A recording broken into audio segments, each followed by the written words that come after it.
पंडित जी प्यार से कहना ध्यान गंगा जी।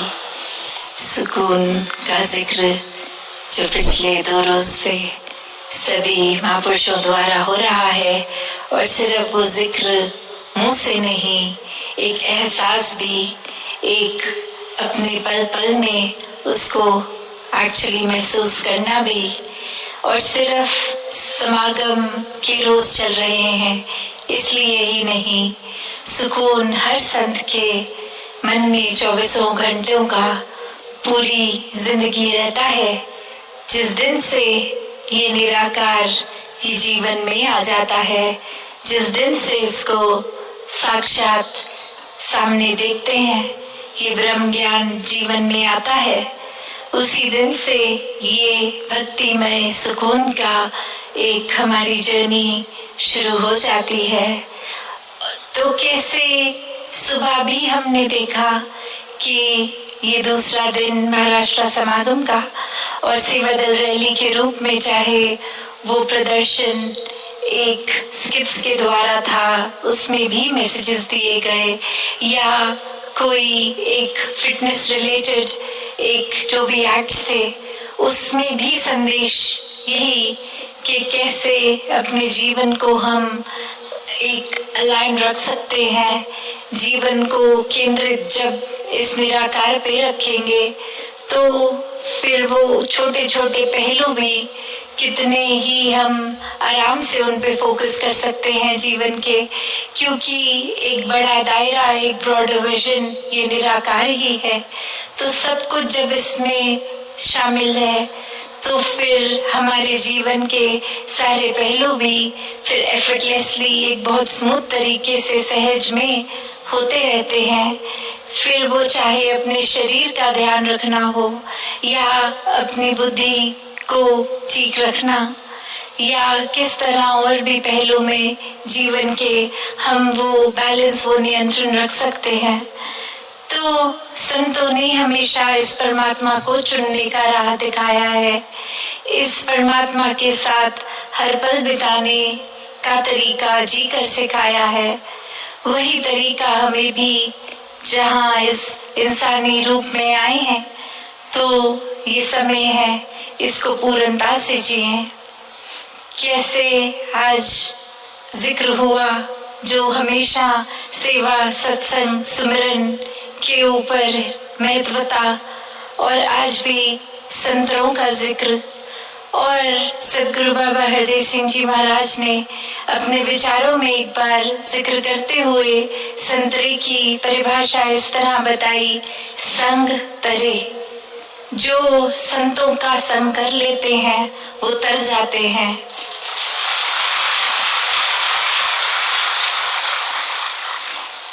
तो सत्संग का महत्व इतना गहरा, जीवन में अपना हमारा संतों के साथ ये मिलाप, ये सत्संग, ये समागम कितने ही जरूरी, कि जब तक जीवन में संत प्रवृत्ति है तब तक ही जीवन तर रहा है।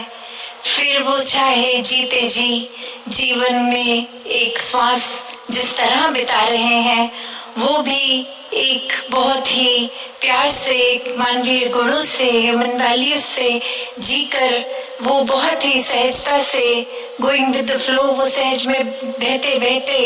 एक तर जाते हैं। और वही इस जीवन में फिर ब्रह्म ज्ञान लेके ये मोक्ष और मुक्ति के भी एक हासिल करने के लिए हकदार बन जाते हैं, कि जब श्वास खत्म होंगे तो भी तर जाना है, इस निराकार में ही तैरना है। तो कैसे एक वो बात सिर्फ अक्सर हम जो सुनते हैं कि जीवन में ये चाहे इतनी रेपिटेटिव लगती है कि बार बार ही क्यों एक सत्संग के ऊपर फोकस करने को कहा होता है, एक हमेशा अच्छे जो गुण हैं उनको अपनाने को ही क्यों कहा जाता है, एक अपने दृष्टिकोण, नजरिए को पॉजिटिविटी के ऊपर क्यों रखने को ही क्यों कहा जाता है। कुछ कहने का भाव ये नहीं होता कि अपनी आंखें बंद कर लो और कुछ देखो ही नहीं, पर भाव ये होता है कि अगर ये समुद्र में अगर हर कोई चीज है, चाहे वो प्लास्टिक के बैग है, कचरा है, वहाँ ही एक कीमती मोती भी हैं। तो हमें चुनना क्या है, हमें फोकस एक सुंदर वो मछलियों, वो कॉरल्स, एक पानी को साफ बनाने के ऊपर फोकस करना है या उसमें और कचरा डालना है। तो क्या हमारा नजरिया होना चाहिए? तो होती तो सब चीजें हैं, अच्छी भी बुरी भी, पर संत हमेशा एक पॉजिटिविटी का ही चुनाव करने को कहेंगे कि जब फोकस ही पॉजिटिव होगा तो जीवन में पॉजिटिविटी ही उतरती रहेगी। संत कभी भी भागने को नहीं कहते कि नेगेटिविटी जैसी कोई चीज ही नहीं है, नहीं, ऐसा संत नहीं कहते। संत हमेशा कहते हैं कि होगा सब कुछ, पर चुनना क्या है, वो चुनाव चेतनता विवेक से इस ब्रह्म ज्ञान द्वारा जिनमें है, वो बहुत ही खूबसूरती से जीवन को सही तरीके से जी लेते हैं। कैसे महाराष्ट्र की धरती में इतने अनेक संतों ने कितना कुछ लिखा, चाहे वो एक लोकल लैंग्वेजेस मराठी में भी अभंग भी लिखे गए, चाहे वो प्रसंग लिखे गए, एक कपलेट्स कोट्स, कितना कुछ यहाँ लिखा गया। और कैसे जीवन में इस देव को, इस पांडुरंग को ही प्राथमिकता देने के लिए एक समझाया गया। कैसे अपने जीवन में हम जब और कामों से ऊपर इस परमात्मा को ले लेते हैं तो वाकई ही मन का अहंकार एक चला जाता है। और जब तक एक शरीर में, एक सोच में अहंकार है, ईगो है, सेल्फिशनेस है, तो कुछ साफ साफ दिख ही नहीं सकता, कुछ साफ रास्ता एक समझ ही नहीं आ सकता। जैसे पानी का भी उदाहरण होता है कि पानी अगर एक जगह किसी पे स्टैग्नेटेड है, बिल्कुल उसमें रिपल्स नहीं आ रहे, तो वो ऐसा हो जाता है कि वो बहुत रिफ्लेक्टिव हो जाता है। हम उस ठहरे पानी में अपना चेहरा भी साफ साफ देख लेते हैं। पर अगर कोई उबलता पानी हो, एक बबल्स आ रहे हैं, लगातार स्टीम आ रही है, वो बिल्कुल भी स्थिर नहीं है पानी, उसमें तो हमें अपना चेहरा तक नहीं नजर आ सकता। जो पानी अपने आप में इतना कैपेबल है, वो गुण रिफ्लेक्टिव है उसमें, फिर भी हम अपना चेहरा नहीं देख पा रहे क्योंकि वो अहंकार रूपी भाव, वो एक गुस्सा रूपी बबल्स, बहुत कुछ उसमें इस समय है। तो वैसे ही हमें अपने जीवन को, जहाँ इस परमात्मा ने सारे वो तरह से क्षमता दी है कि हम एक फरिश्ता का रूप धारण कर सकते हैं, ये आदमी ही है जो दानव भी है, फरिश्ता भी है। तो हमें क्या बनना है, वो हमारे हर समय की, हर पल की चॉइसेस पे डिपेंड करता है कि हमें वाकई ही मनुष्य को एक मनुष्य की तरह जीकर फरिश्ता रूप, या फिर बिल्कुल ही जो हमारा बेसिक नेचर इस परमात्मा ने दिया है उससे बिल्कुल ही विपरीत जाना है, अलग ही दिशा में जाना है। जो बिल्कुल करने के लिए परमात्मा ने इस धरती पे भेजा था, ऐसा कोई भी काम ना करते हुए और ही एक मन को अपने मुताबिक, एक अपने फायदे के मुताबिक लेके उस तरह के काम करने लग गए। और फिर ये अहंकार और चढ़ता रहता है,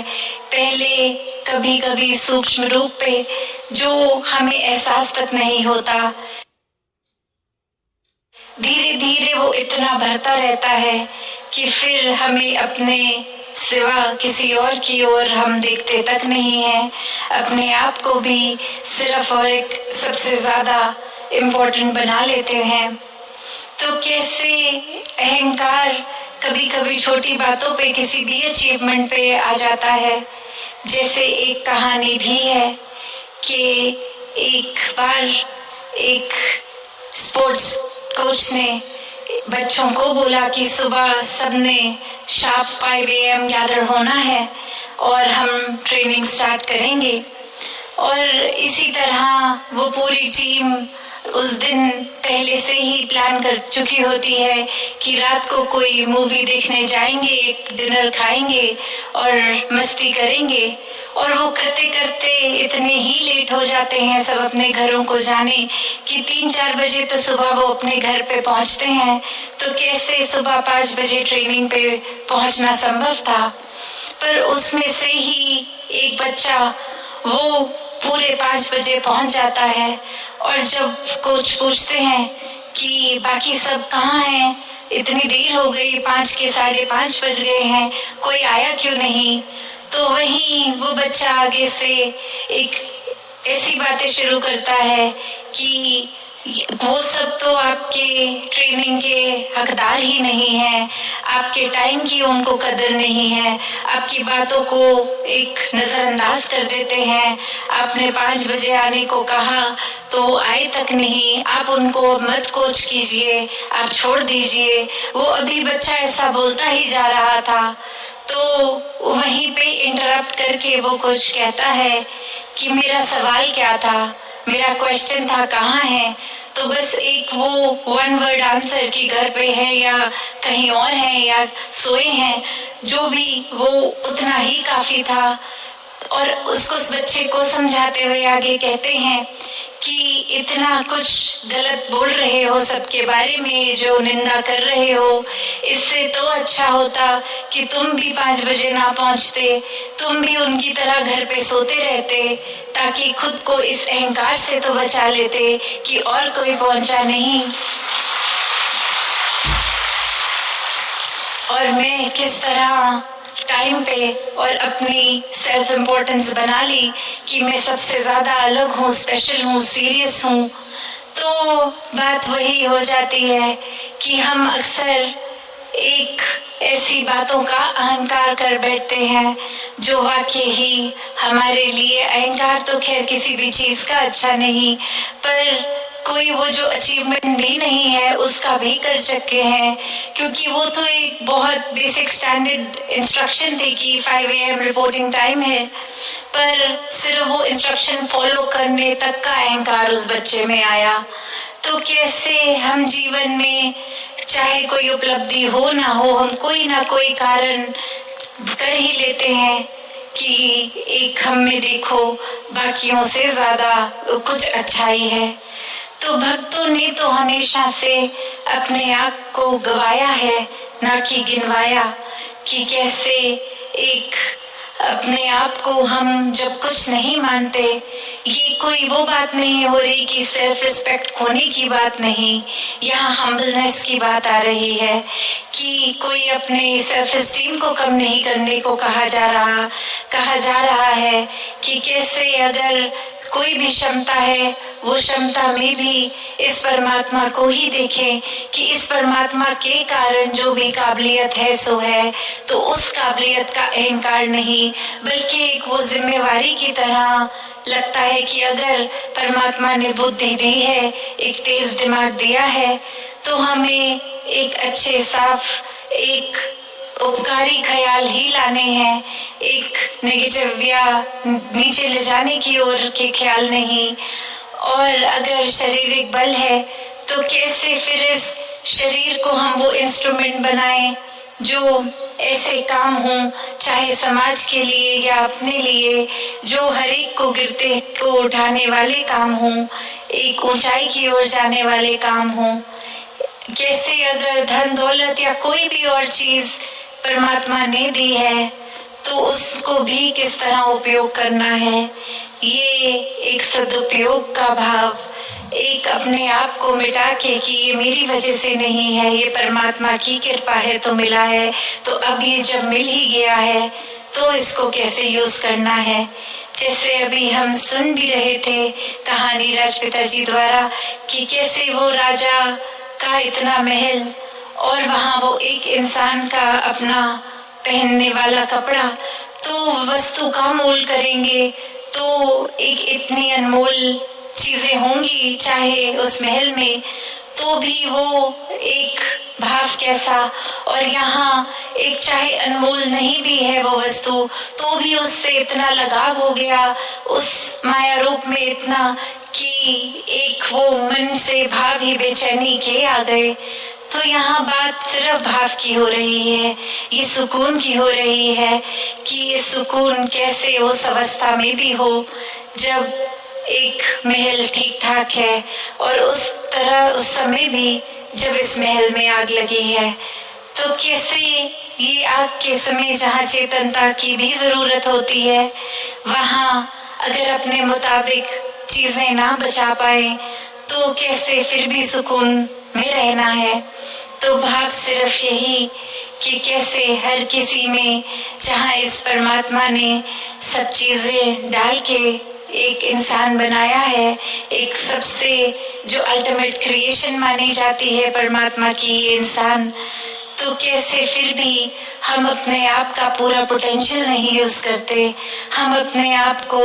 फिर बेकार के कामों में, एक बेकार की सोच में ही व्यस्त कर लेते हैं, और ऐसे व्यस्त कर लेते हैं कि उस दलदल से बाहर ही नहीं आ पाते। कहाँ वो पल हफ्ते बन जाते हैं, दिन बन जाते हैं, महीने बन जाते हैं, साल बन जाते हैं, और फिर वो अपने जीवन के साल खत्म हो जाते हैं। तो बस एक छोटे से दायरे में नैरो माइंडेड होकर हर एक के ऊपर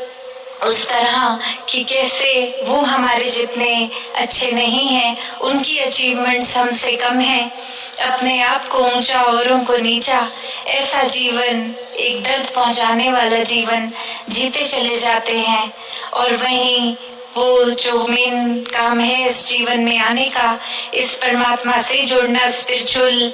एक अपने आप को करना, इस परमात्मा का ज्ञान, इस निराकार का ज्ञान, ये ब्रह्म ज्ञान लेकर जीवन में एक हमेशा का उजाला लेना,